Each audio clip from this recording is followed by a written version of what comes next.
Britain সফরে গিয়ে হামলার মুখে পড়লেন বিদেশমন্ত্রী এস জয়শঙ্কর। লন্ডনের চ্যাথাম হাউসের সামনে হামলাকারীরা তার গাড়ির কাছে চলে যান বলেই অভিযোগ।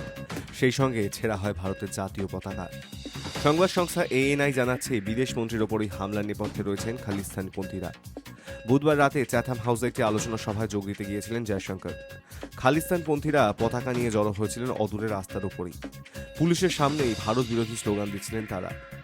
জয়শঙ্কর কর্মসূচি শেষে বেরোনোর সময় বিক্ষোভকারীদের জটলা থেকে এক ব্যক্তি হঠাৎই ছুটে গিয়ে তার গাড়ির সামনে পৌঁছে যান। এরপর কনভয়ের সামনেই ভারতের জাতীয় পতাকা ছিঁড়ে ফেলেন। এই সময় আরও কয়েকজন খালিস্তানপন্থী বিদেশমন্ত্রীর কনভয়ের কাছে এসে স্লোগান দিতে শুরু করেন। প্রাথমিকভাবে পুলিশ কিছুটা দ্বিধাগ্রস্ত হলেও কিছুক্ষণ পরেই বিক্ষোভকারীদের সরিয়ে নিয়ে যায়। এই ঘটনার প্রতিক্রিয়ায় বিদেশ মন্ত্রকের মুখপাত্র রণধীর জয়সওয়াল বলেছেন, আমরা বিদেশমন্ত্রীর ব্রিটেন সফরের সময় নিরাপত্তা লঙ্ঘনের ফুটেজ দেখেছি।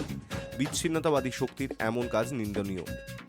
নিরাপত্তা বিশেষজ্ঞদের একাংশ মনে করছেন, জয়শঙ্করের মতন ভিভিআইপির নিরাপত্তার ক্ষেত্রে বিপজ্জনক গাফিলতি স্পষ্ট হয়েছে এই ঘটনায়। এই হামলার নেপথ্যে খালিস্তানপন্থী নেতা গুরপতবন্ত সিং পন্নুনের সংগঠন শিখস ফর জাস্টিস রয়েছে বলেই প্রাথমিকভাবে মনে করা হচ্ছে। অতীতে এই সংগঠনের সদস্যরা ব্রিটেনে নিযুক্ত ভারতীয় হাই কমিশনার বিক্রম দুরাইস্বামীর ওপর স্কটল্যান্ডের গ্লাসগোয় আলবার্ট ড্রাইভের গুরুদ্বারে হামলা চালিয়েছিল। লন্ডনের ভারতীয় হাই কমিশনের সামনে বিক্ষোভ প্রদর্শন ও হামলার চেষ্টারও অভিযোগ রয়েছে এদের বিরুদ্ধে। ব্রিটেন সফরে গিয়ে বুধবার সেদেশের প্রধানমন্ত্রী কিয়র স্টারমারের সঙ্গে দ্বিপাক্ষিক বৈঠক করেন বিদেশমন্ত্রী জয়শঙ্কর। আলোচনা হয় দুদেশের অর্থনৈতিক সহযোগিতা বৃদ্ধি, জনগণের মধ্যে আদান প্রদান বৃদ্ধি থেকে শুরু করে ইউক্রেন সাম্প্রতিক পরিস্থিতির মতো নানা গুরুত্বপূর্ণ প্রসঙ্গ। বিদেশমন্ত্রী জানিয়েছেন, রাশিয়া ইউক্রেন সংঘাতের বিষয়ে নিজের মতামত ব্যক্ত করেছেন ব্রিটেনের প্রধানমন্ত্রী।